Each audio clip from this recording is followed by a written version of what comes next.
I don't know about you, but I love, love, love a mystery movie. And not just because of the mystery, but because the writer makes me care about the characters solving the mystery. We're here to solve a mystery. Let's smash the Sisterhood of the Traveling Pants into a chilling mystery to show you what I mean. So if you haven't seen this endearing teen drama, here's a quick IMDb recap. As four best friends spend their first summer apart from one another, they share a magical pair of jeans. Despite being of various shapes and sizes, each one of them fits perfectly into the pants. To keep in touch, they pass these pants to each other, as well as the adventures they are going through while apart. JC, how will you mash this emotional friendship movie into a clue-infested case? Let's begin with where the setting plays a crucial role in creating the atmosphere of the mystery. Whether it's a spooky mansion, a remote island, or a seemingly normal town with hidden secrets, the setting must provide opportunities for suspense and intrigue. Knives Out is set in a grand, isolated mansion.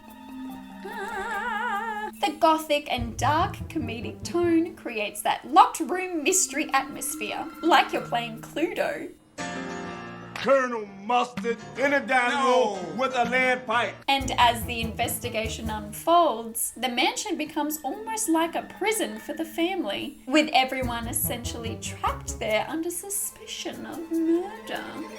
Your head's in frame, darling. How does this setting make me care about the people solving the crime? Well, apart from the fact that this family home is almost a character in its own right, it is a setting that reflects the privilege and disconnection of the Thrombey family. Yet it's clear their wealth has not brought them happiness or moral integrity. This allows me to feel more sympathetic towards the main characters, Plunk and Marta. Outsiders to the family, they represent a moral contrast to this greed and entitlement. He needed more help. Medical help. He needed a friend. Scooby-Doo is set on Spooky Island and includes things like a hotel lobby, an abandoned amusement ride, and underground caves.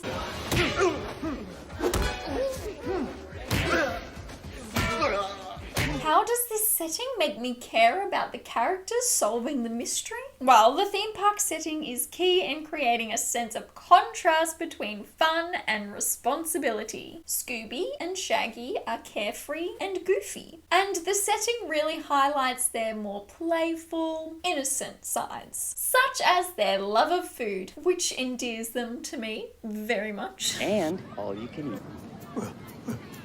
All you can eat? However, as the story unfolds, the gang discovers the darker side of the park, and it forces them into situations where they must rely on each other, rediscovering the core of their friendship and teamwork. Say what? So we can defeat the creatures and save Fred and Velma. We just get the heck out of here and let the creatures eat Fred and Velma. Mystery is one of the coolest genres to write because, for me, I think about how I will describe the visual elements, like eerie lighting or unusual props, and how I can describe the sound cues, like creepy effects or chilling music.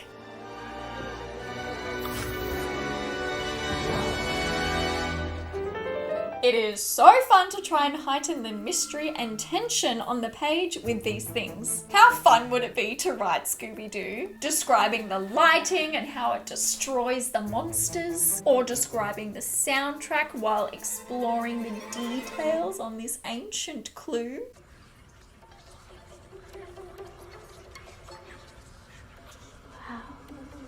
And how fun would it be to write Knives Out, describing the mansion's old-fashioned decor, foggy weather, the creaks and groans. All this contributes to a moody atmosphere.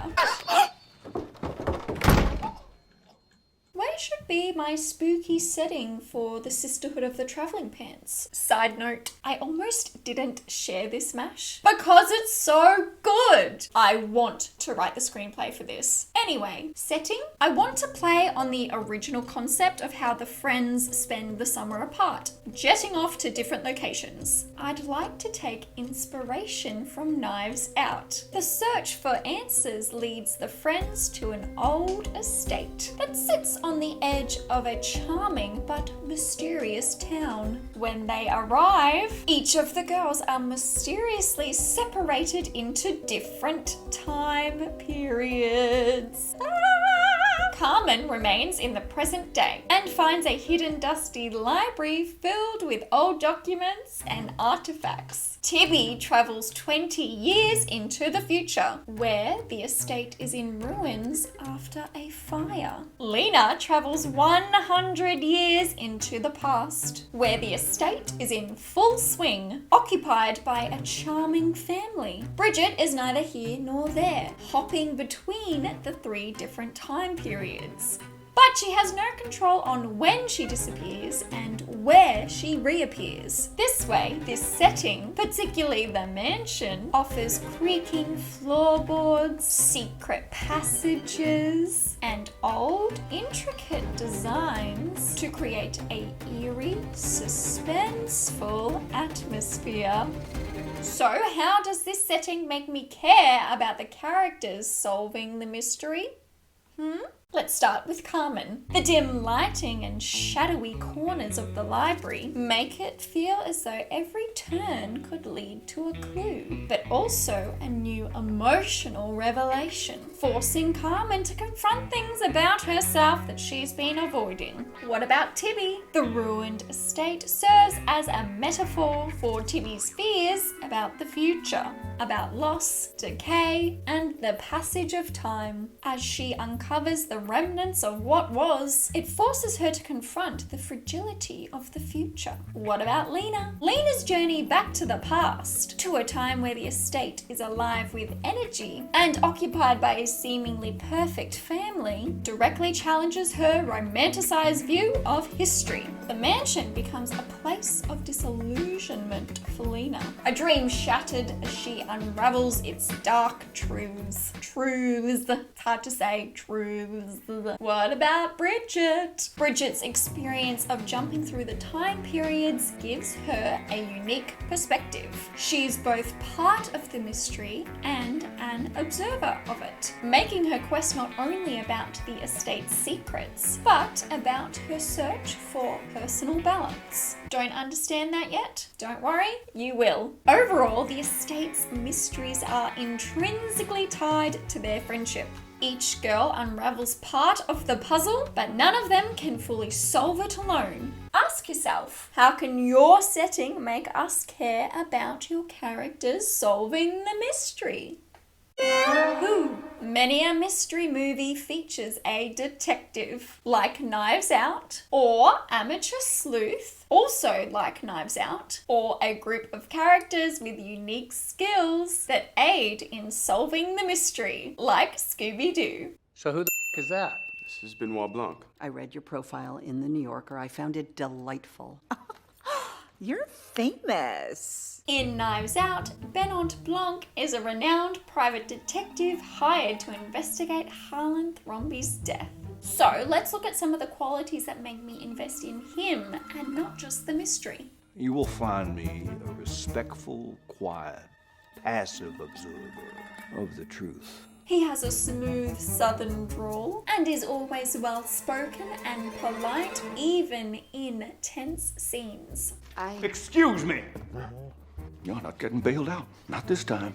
It brings warmth and hospitality to his demeanour, don't you think? Which contrasts sharply with the more abrasive characters around him. It makes me trust him. And asking you if it isn't presumptuous of me not to think too harshly of your family, if I am, as I suspect, the first to console you.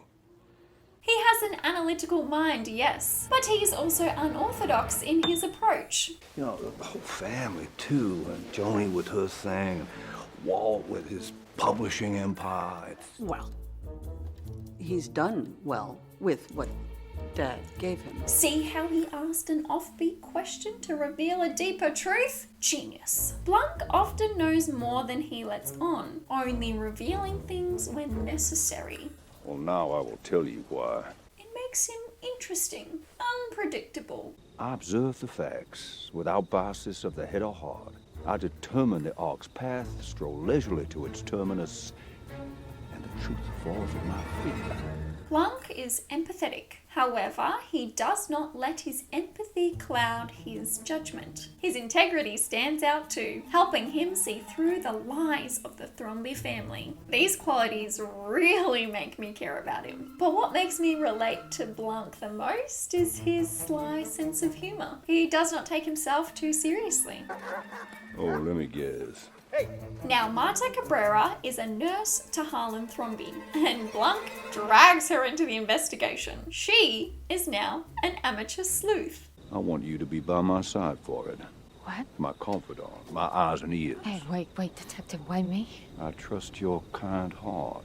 So what are some of the qualities that make me invest in Marta and not just the mystery? Her compassion and selflessness is in stark contrast to the more self-serving Thrombey family members. This definitely makes me cheer her on. And she is the outsider, not a Thrombey. And some of the more entitled family members treat her with condescension or disdain because they disapprove of her working class background and immigration status. Thank goodness Blanc treats her with respect, recognizing Marta's sincerity. Another reason why we care about him? He cares about her. Anyway, her loyalty and integrity contrast with the greed of the privileged Thrombey family, making her a deeply sympathetic character in which to invest. Am I right? Am I right? One of the biggest reasons I come to care for her so much, though, is that it's clear Marta's instinct is to protect herself and the people she cares about. She is not seeking to solve this crime for personal gain. She does what she believes is right, even when faced with difficult choices. This makes her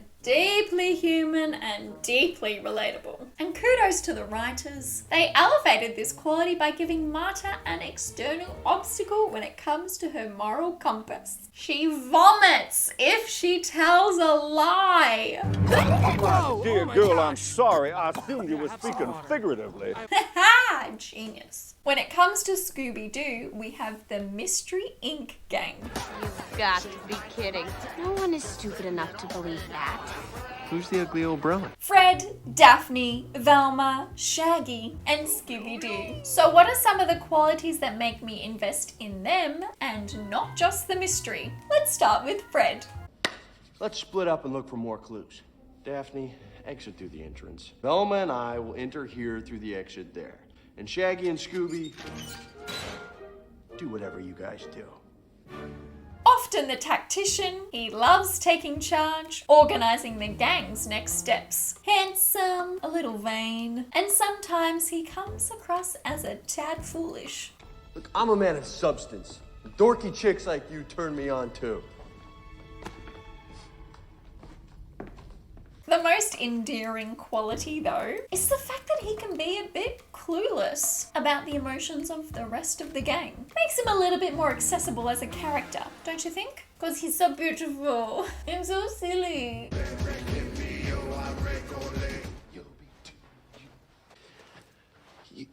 What about Daphne? Like, hurry it up! This ghost keeps grabbing. Daphne is resourceful and tough and brings street smarts and intuition to the table. Her quick thinking and action-orientated mindset helps her find clues and avoid danger. What makes me care about her, however, is her search for a deeper purpose. I'm so over this damsel in distress nonsense. She believes she's only part of the team as the damsel in distress. I sympathize with that frustration. How are you gonna save yourself when you get caught? I've transformed my body into a dangerous weapon. And now I want her to learn to define herself outside of this traditional and sexist role. Fred and Velma always figured out everything. Now it's our turn, Shaggy. For the first time, They are the damsels in distress. Velma? Jinkies, that's impressive. While Fred comes up with the plans, Velma unravels the intellectual puzzles behind the mystery. She is rational, knowledgeable, and observant, and occasionally a little bit socially awkward, which makes her super relatable, to me at least. You're fogging up my glasses. What makes me care for her though is her vulnerability. Like Daphne, she's insecure about her place within the group and she fears being overlooked. I'm shouting at the screen, no! Velma! The gang is nothing without you! I need her to understand this and reconnect with her self-worth. Self-worth. So hard to say. We could make a plan. What about Shaggy? I know I'm just the dude that carries the bags, but it seems to me we all play an important part in this group. Shaggy is the laid-back one, except he's easily scared.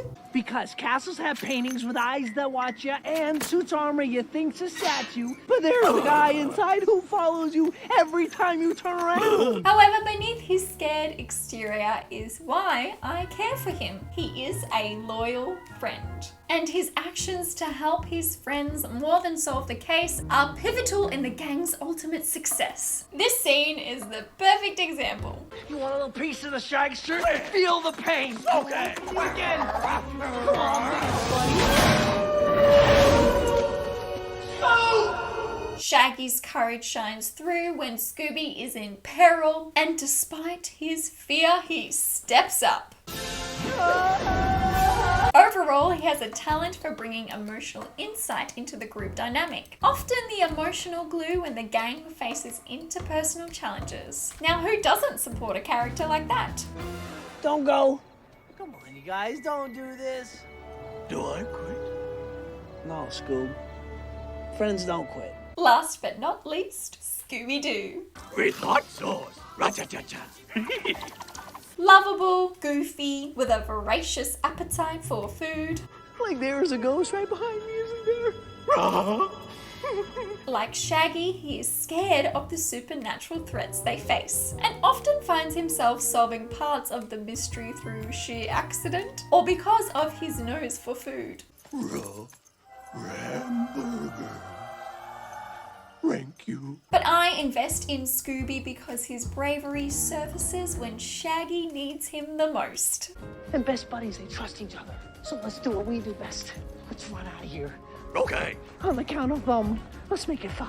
Yes, the mystery is central to the movie, but the heart of this movie is about their friendship. Can they learn to appreciate each other's strengths and weaknesses and become a team once more? I'll find Scoob and we will saved the world. Let's look at Carmen, Tibby, Lena, and Bridget. How do their unique skills and personalities contribute to the investigation? And more importantly, why should we care about them? This time, I'd like to take inspiration from Scooby-Doo. Scooby-Doo, where are you? Let's start with Carmen. In the original story, she is thoughtful and sensitive. She often struggles with feeling overlooked, and she's deeply emotional, which means she's prone to outbursts when things don't go how she wants. Or better yet, just tell everyone there is no Carmen. Carmen doesn't exist. She's fiercely loyal and protective of her friends, even though her emotional outbursts can push them away. When you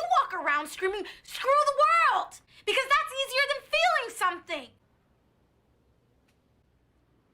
Her biggest struggle is her relationship with her father and her feelings of abandonment. Of course, I will include the dad in the mash somehow. Carmen is my new Velma. I'm gonna get to work translating these inscriptions that Daphne found. She will now have a greater sense of logic, intellect, and emotional sensitivity. She will be the one who first notices discrepancies or hidden clues. She is crucial in decoding cryptic messages or searching historical records. She will notice things others will miss. But then...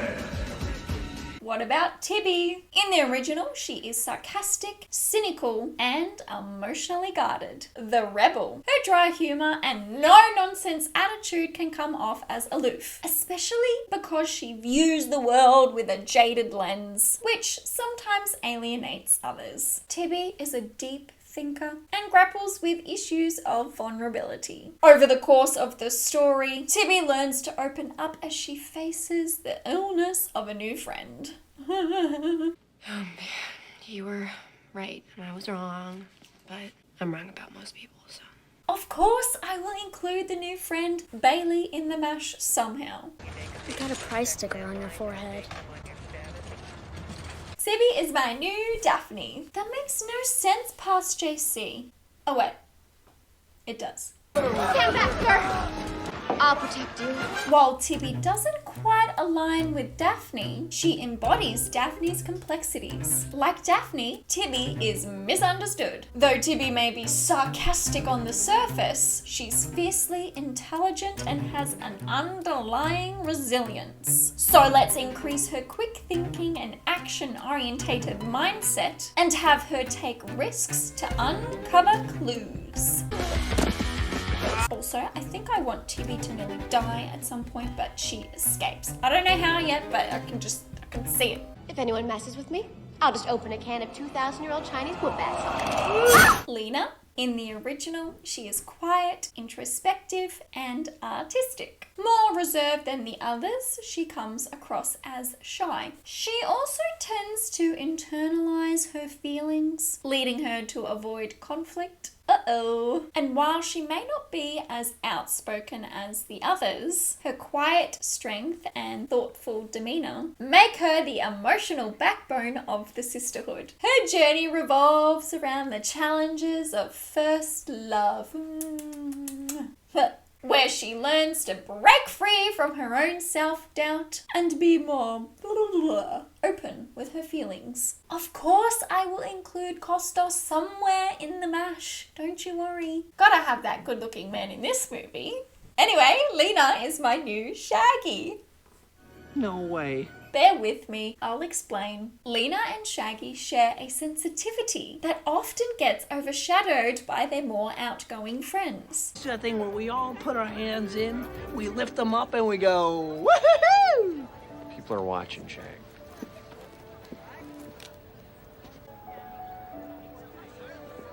Bro. Yes, go bro.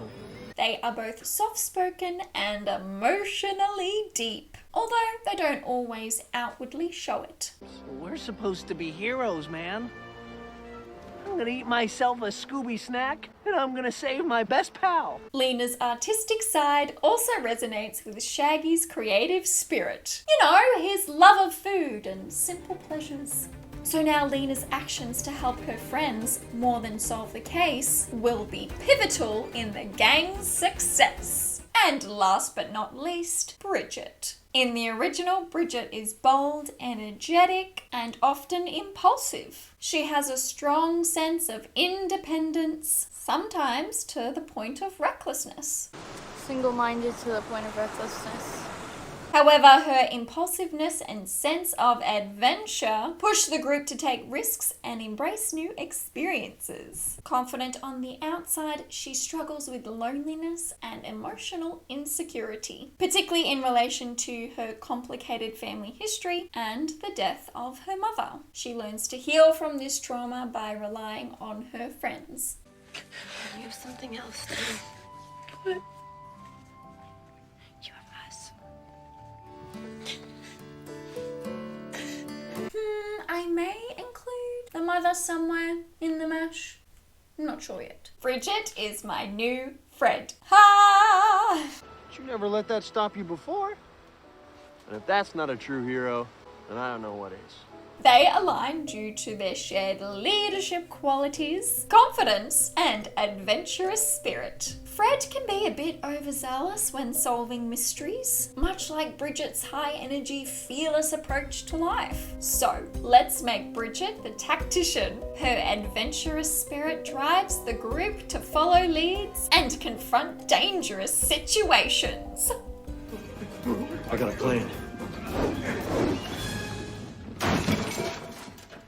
So JC, what's the heart that makes me want to invest in these characters? For Carmen, she will experience feelings of abandonment. Yes, because of her strained relationship with her father, but also because of her friends. At first, Carmen does not know that her friends have time traveled. She believes they've simply left her to solve the mystery on her own. When she discovers the hidden library, she reluctantly asks her father to help her shift through the old documents and artifacts. And as they explore the mysteries of this estate, they are forced to question their own past and confront Carmen's feelings of abandonment.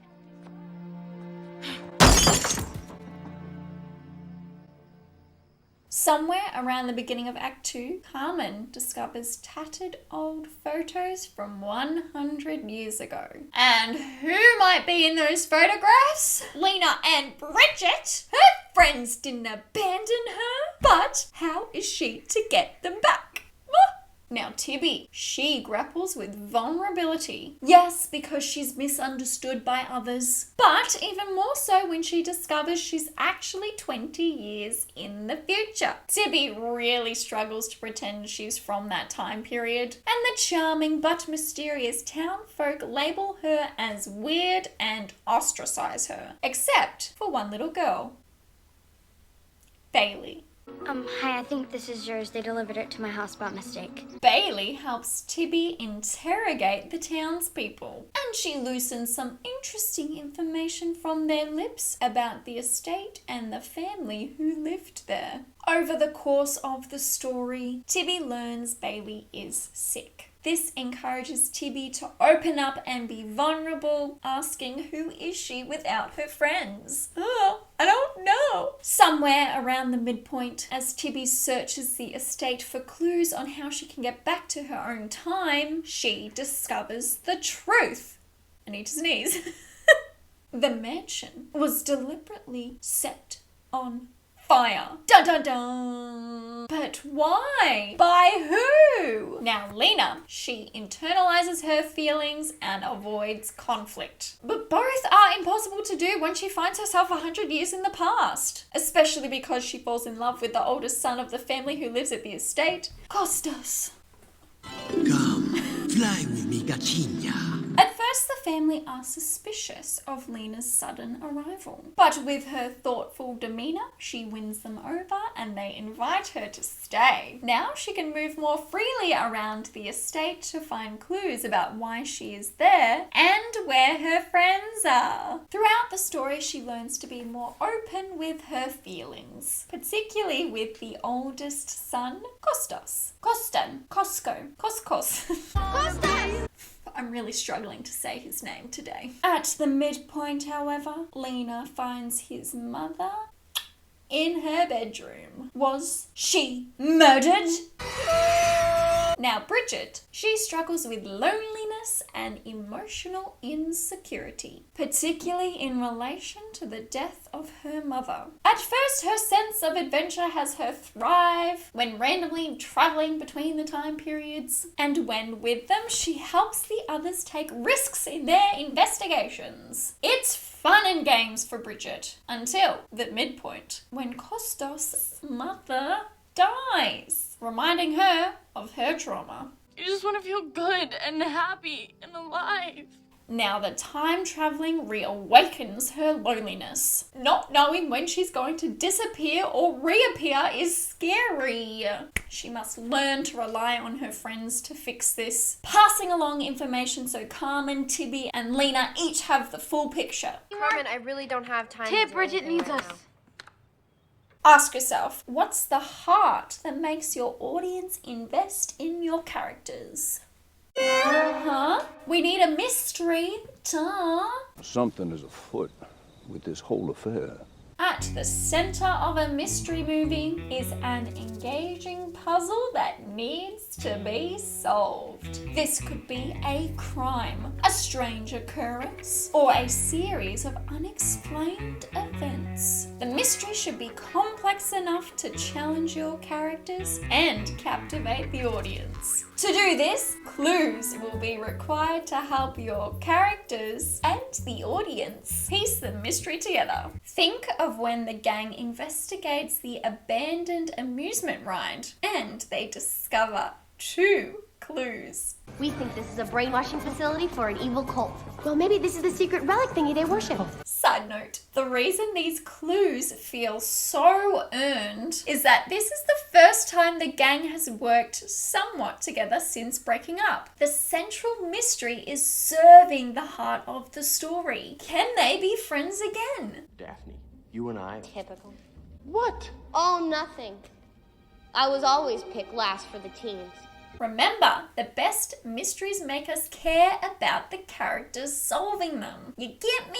Additionally, red herrings, false leads or distractions that misdirect the characters and the audience will add layers of complexity and surprise. What about Knives Out when Marta receives a letter from the blackmailer and she goes on a wild goose chase to meet their demands? Spoiler alert, the letter wasn't actually addressed to her. Let's look at the Sisterhood of the Traveling Pants, shall we? What is the mystery? The 4 friends discover an old ornate locket at a thrift store. Inside the locket is an old photograph of a woman with a mysterious inscription on the back. Can they uncover the identity of the woman and the story behind the locket? The search for answers leads them to an old estate. But time diverges as soon as they step over the threshold. Remember, Carmen stays, Tibby goes forward, Lena goes back, and Bridget floats between the 3. The first twist happens in the past. Lena meets the woman in the photograph. The mother. Yes, the one that Lena finds dead in the midpoint. Who is she? And how did the locket around her neck end up in the thrift store? So many questions. What are the clues? In the hidden library, Carmen discovers journal entries written by the woman in the photograph.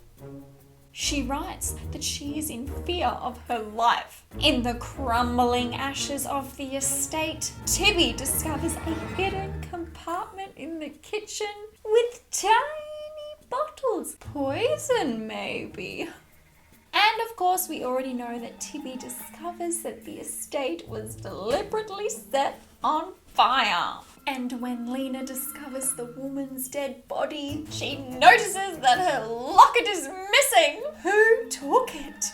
Bridget comes to learn that the locket is the portal to time travel.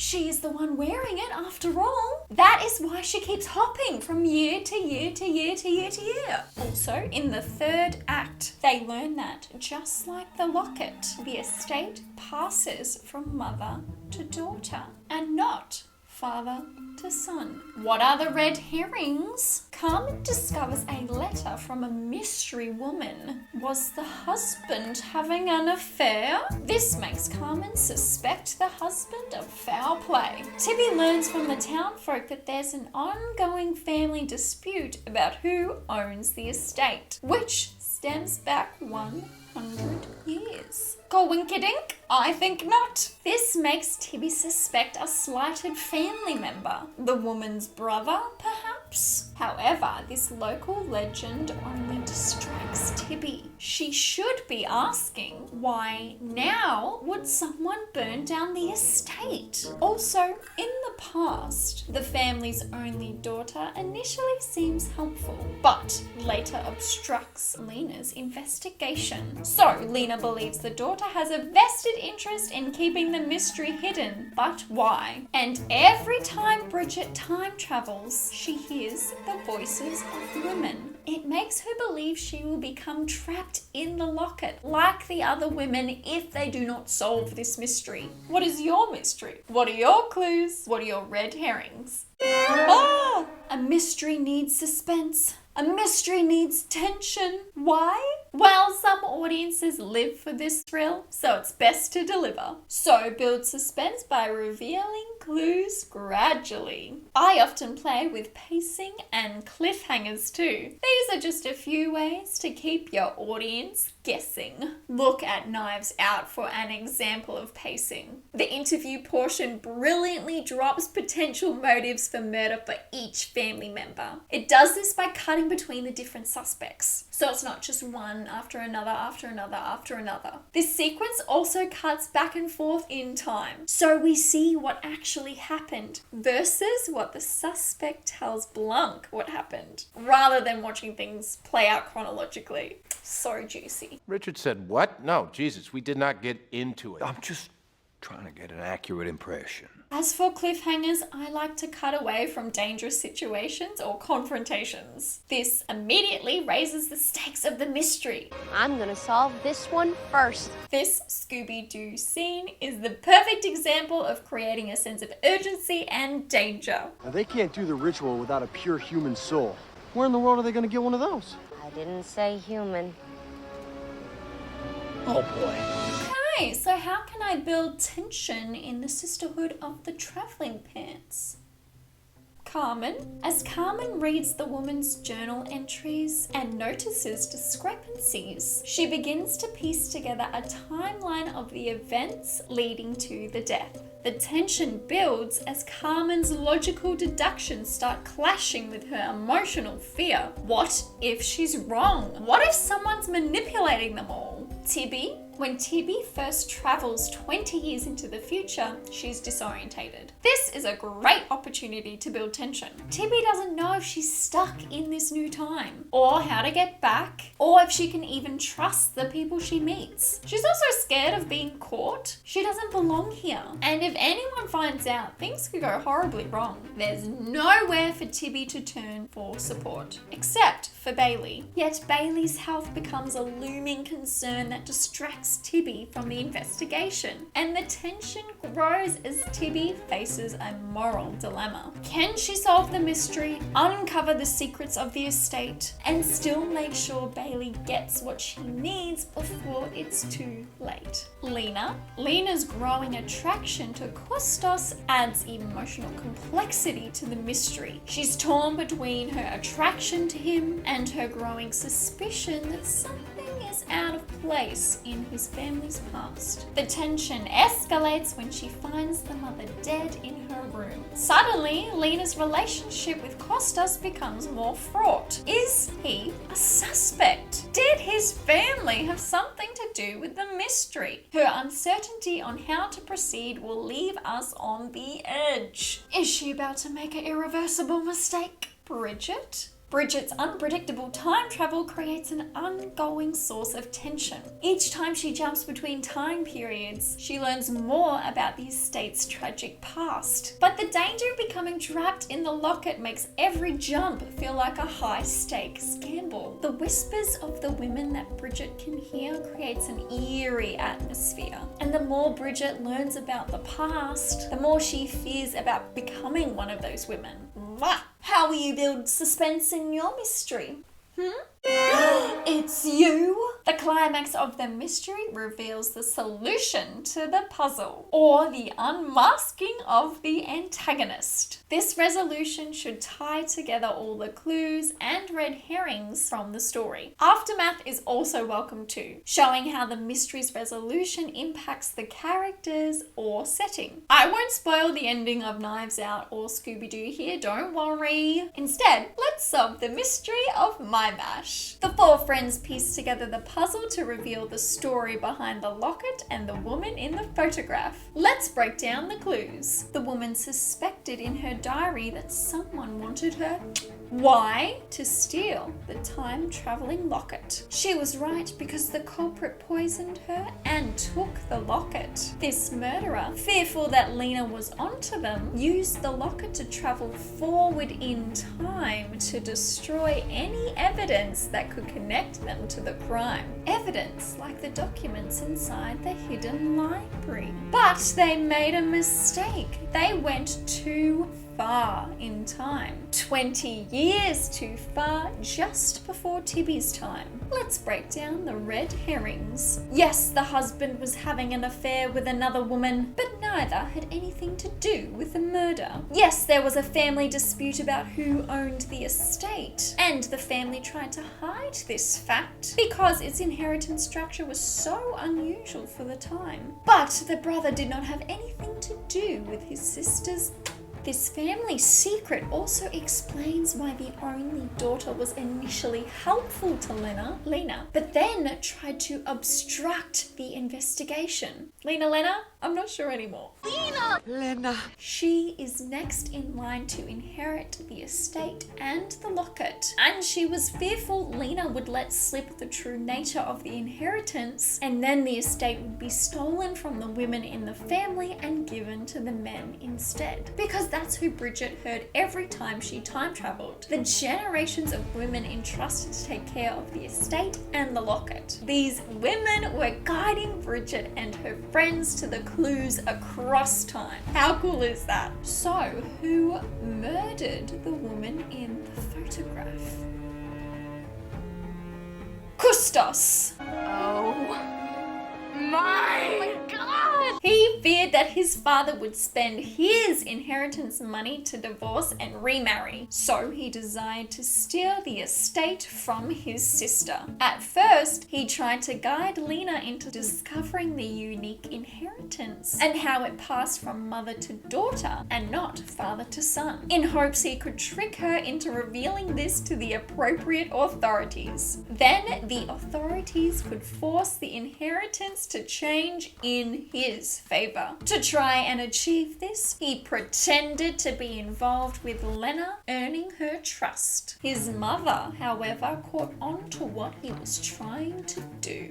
And when Custos spotted Bridget's locket, which looked exactly like his mother's, he decided to act. He his mother and stole her locket. Now, the only person who suspected what he was up to is out of the picture. And he has the means to get rid of those investigators, Lena and Bridget. He used the locket to travel forward in time to burn down the estate to stop the four friends from ever entering, thus ever time traveling. However, the souls of the women inside the locket thwarted his plan, sending him 20 years too far. The four friends figure this out, and Custos is arrested for his mother's murder. Ooh, also before the reveal, I want Custos to travel forward in time to where Tibby is and try and her, and that's where Tibby escapes danger like a bad. Now who's the damsel in distress? Me? Straight up. As for the aftermath, the daughter decides to relinquish ownership of her locket for a short while and travels to the future, where she places the locket in a thrift store for Carmen, Tibby, Lena, and Bridget to find. She waits at the estate and greets them upon the conclusion of their investigation. Then she takes the locket from Bridget and returns to her home, her time. The four friends are truly strengthened by this experience, with a new understanding of themselves. Mr. Ink will be there. Solving mysteries, man. Righting wrongs, looking for clues, and kicking butt. Until the next match, bye! What was that? No. Oh. Silly kitty. How does this setting make me care about the characters solving the mystery? At the midpoint, however, Kitty Cat appeared on my table. You haven't been in the room for one of these before, have you, darling? Oh my god, there's a huge spider outside my window.